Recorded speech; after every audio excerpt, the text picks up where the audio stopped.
Everybody, आज हम organisms and populations पढ़ने वाले हैं। ये है क्लास 12th के लिए वीडियो है, आपके लिए बोर्ड्स में बहुत ज़्यादा काम आएगी। तो चलिए स्टार्ट करते हैं। सबसे पहले पॉपुलेशन एट्रीब्यूट्स। पॉपुलेशन एट्रीब्यूट्स में हमें पढ़ना है बर्थ रेट के बारे में and we have to talk about the death rate.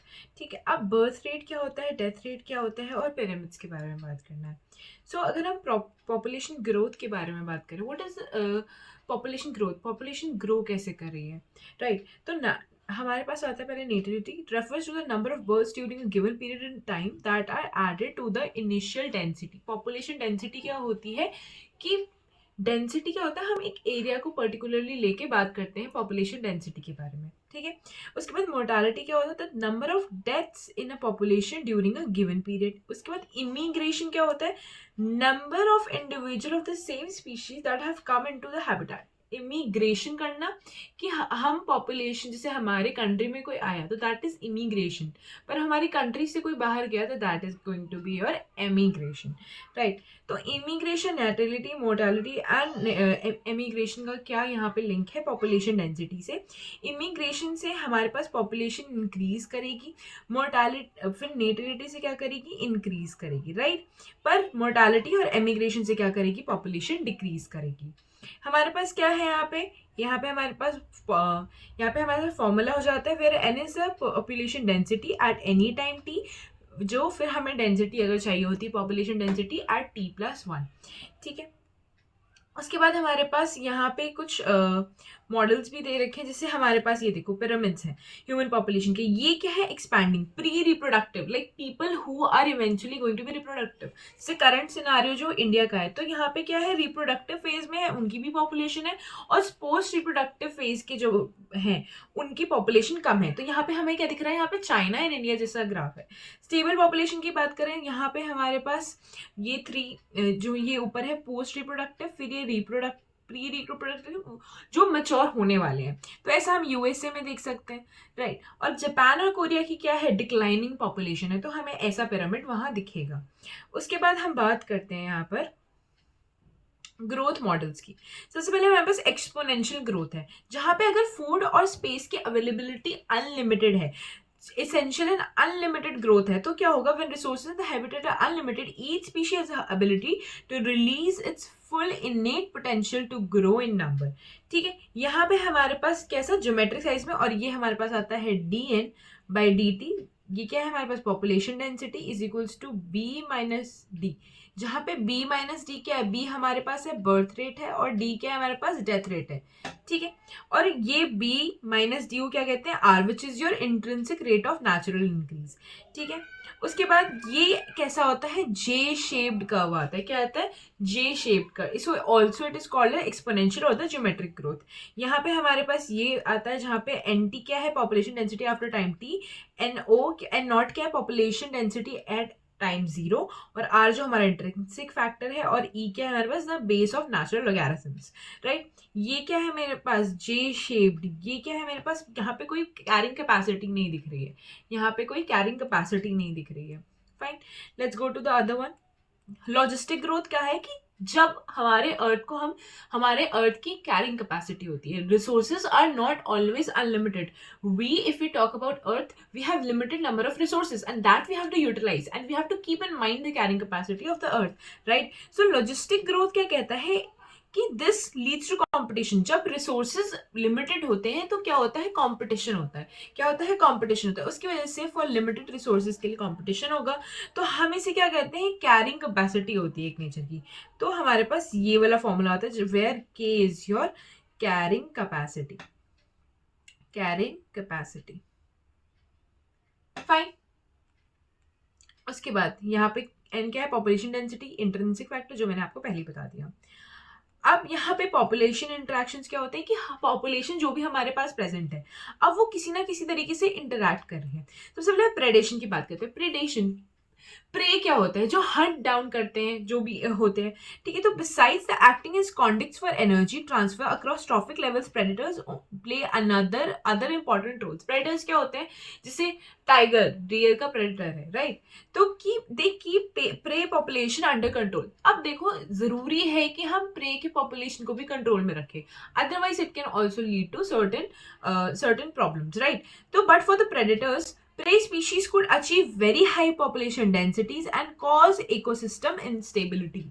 अगर मान लो कि एक ग्रासलैंड है, वहां पे बहुत सारे डियर हो गए हैं, तो अब क्या होगा, they will start consuming the grass, like I am just giving you an example, try to understand.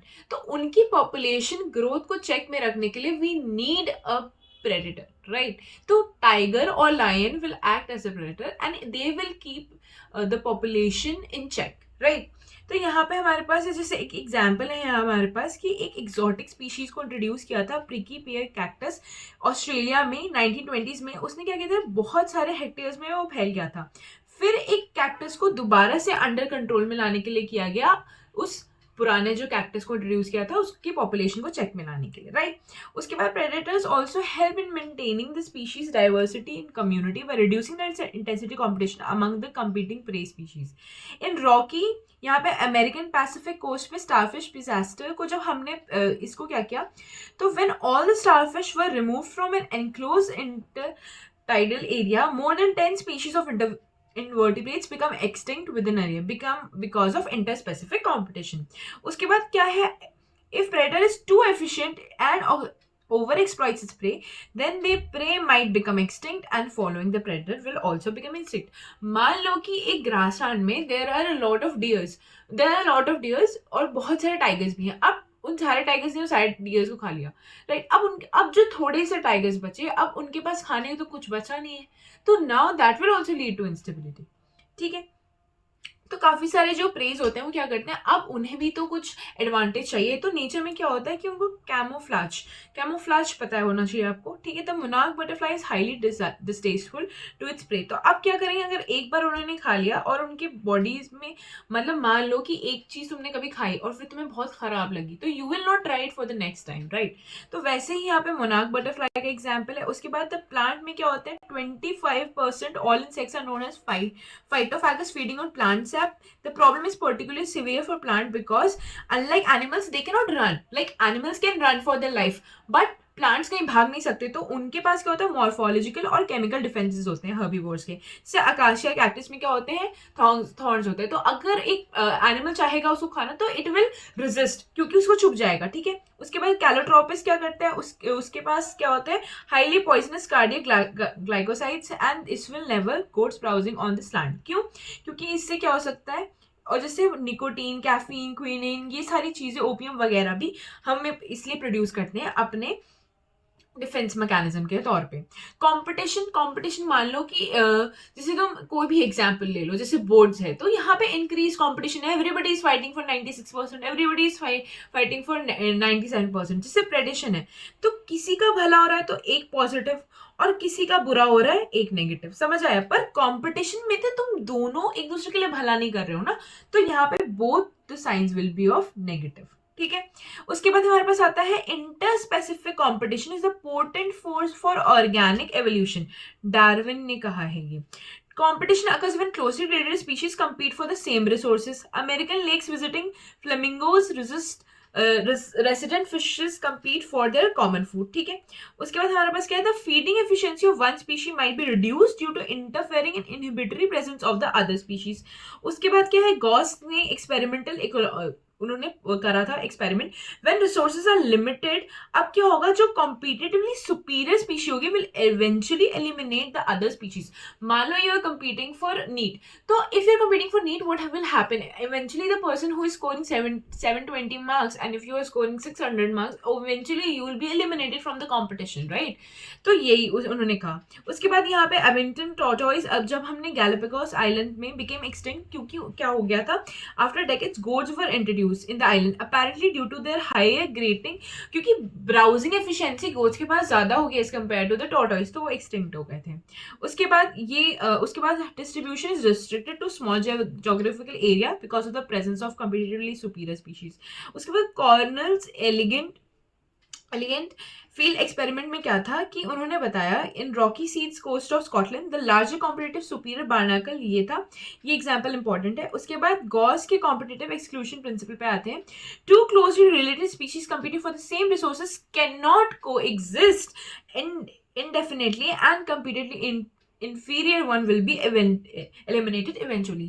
उन्होंने कहा कि अगर जब सेम दो स्पीशीज, एक स्पीशीज के दो लोग इंडिविजुअल्स क्या कर रहे हैं, कम्पीट कर रहे हैं, तो वो एलिमिनेट हो जाएगा, वो इंडिविजुअल एलिमिनेट हो जाएगा जो इंफीरियर है। पर यहाँ पे क्या हुआ, अब मैकआर्थर ने क्या बताया कि showed 5 closely related species warbles living on the same tree were able to avoid competition and were able to coexist। क्या कर सकते हैं, रिसोर्स पार्टीशनिंग करके कोएग्जिस्ट भी कर सकते हैं। उसके बाद पैरासाइटिज्म। पैरासाइटिज्म में क्या हो रहा है, एक बंदे को पॉजिटिव, एक बंदे को एक बंदे को फायदा हो रहा है, एक बंदे को नुकसान पहुंच रहा है, ठीक है। तो हमारे पास पैरासाइट्स क्या करते हैं, इवॉल्व करते हैं। कैसे इवॉल्व करते हैं, दे माइट इवन हैव दो सकर हुक्स होंगे उनके पास। सिंगल पैरासाइट टेंड टू को इवॉल्व, ठीक है। mechanism rejecting resisting the parasites evolved special adaptations such as unnecessary sense organs, presence of adhesive organs in suckers to cling on the host, ठीक है। Digestive system को loose करते हैं और high reproductive capacity हो जाती है उनकी। उसके बाद हमारे पास क्या है, इनके पास जैसे एक हम मलेरिया में पढ़ा था, हमें मलेरिया पे क्या था, एक वेक्टर था मस्कीटो, और उन्हें अपनी सेक्सुअल लाइफ साइकिल कंप्लीट करने के लिए किसके अंदर आना चाहिए था, ह्यूमन के आरबीसी में या लिवर में। द ह्यूमन लिवर फ्लू क्या करता है, डिपेंड्स ऑन 2 इंटरमीडिएट होस्ट, जो कि एक snail and fish and complete the life cycle, ठीक है। उसके बाद एक्टोपैरासाइट्स क्या होते हैं, जो बाहर आते हैं, जैसे lice in human beings, ticks on dogs and marine fish are infested with ectoparasites. कौन, जैसे कसकटा है, ये भी उसने क्या किया, क्लोरोफिल लूज कर दिया ताकि it can derive it nutrition from the host plant. उसके बाद एंडोपैरासाइट्स क्या होते हैं, जो तुम्हारे अंदर रहते हैं, जैसे कि कौन, कहाँ कहाँ, liver, kidney, lungs, red blood cells हो गए। एंडोपैरासाइट्स ज्यादा कॉम्प्लेक्स होता है क्योंकि उन्हें एक्सट्रीम स्पेशलाइजेशन चाहिए होती है। ब्रूड पैरासाइटिज्म, जैसे कुकू और जैसे कोयल और क्या करता है, क्रो क्या करता है, अपने एग्स किसके किसके नेस्ट के अंदर ले कर देता है, कुकू बर्ड के। फिर कमेंसालिज्म में क्या होता है, कमेंसालिज्म में एक दोनों को, this interaction one species benefits and the other is neither harm nor benefited. एक को बेनिफिट हो रहा है पर दूसरे को कोई इफेक्ट नहीं पड़ रहा है, तो जीरो। जैसे epiphyte on a mango branch, बार्नाकल्स growing on the back of well, benefit.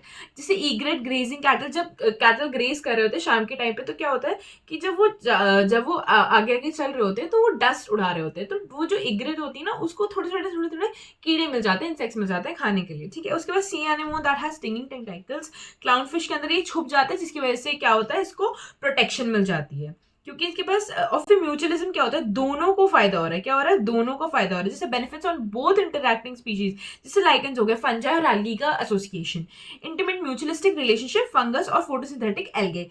Mycorrhiza क्या होता है, higher roots of the plants के साथ क्या होता है, फंजाई का एसोसिएशन होता है, ठीक है।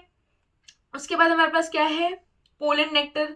पोलन नेक्टर, जैसे कि जैसे जितने भी इंसेक्ट्स हैं या काफी सारे इंसेक्ट्स हैं, उनको क्या होता है कि अब पोलन और उन्हें नेक्टर मिलता है एज अ रिवॉर्ड, जब वो पोलन ग्रेन्स के लिए, पॉलिनेशन के लिए हेल्प करते हैं। तो इसी वजह से क्या कह सकते हैं हम, कोएवोल्यूशन हो सकता है। जैसे फिग ट्रीज में देखा गया है, फिग ट्रीज में क्या होता है, जो पॉलिनेटर भी होती है, जो पॉलिनेटर होता है वास्प होता है, ये वास्प क्या करता है कि ये अपने एग्स कहाँ ले करता है, वो फिग ट्री के अंदर करता है, और इन रिटर्न उससे क्या उसको अपने एग्स के लिए प्रोटेक्शन मिल गई, और इन रिटर्न फिग को क्या मिला, उससे का पॉलिनेशन हो जाएगा, ठीक है।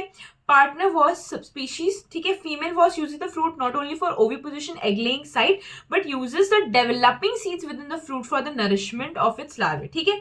Pollinates the fig inflorescences while searching for the suitable egg laying sites, ठीक है। जिससे ऑर्चिड, जैसे हमारे पास मेडिटेरियन ऑर्चिड है ऑफाइरस, इसमें सेक्सुअल डिसाइड, इसमें क्या होता है कि वो रिजेम्बलेंस होता है, ऐसा वो जो फ्लावर ऐसा रिजेम्बल करता है कि इट इज अ फीमेल, ठीक है, इट इज अ फीमेल, ठीक है, वो फीमेल की तरह, फीमेल बी की तरह वो ऐसे दिखाता है कि वो फीमेल बी की तरह। अब क्या करता है ना, जो बी आता है उसका क्या करता है, सूडो कॉपीलेट करता है, जिसकी वजह से क्या होता है, कुछ ना कुछ पोलन ग्रेन डस्ट उसके वजह से चिपक जाते हैं। फिर वो जब अगले फ्लावर पे जाता है, सूडो कॉपीलेट करता है दोबारा से, उस पे वो स्टिग्मा पे चला जाता है, and this helps the plant to get done with the pollination process. तो इतना ही है चैप्टर में, सिर्फ एनसीईआरटी पढ़ोगे पूरा चैप्टर हो जाएगा। Thank you, bye.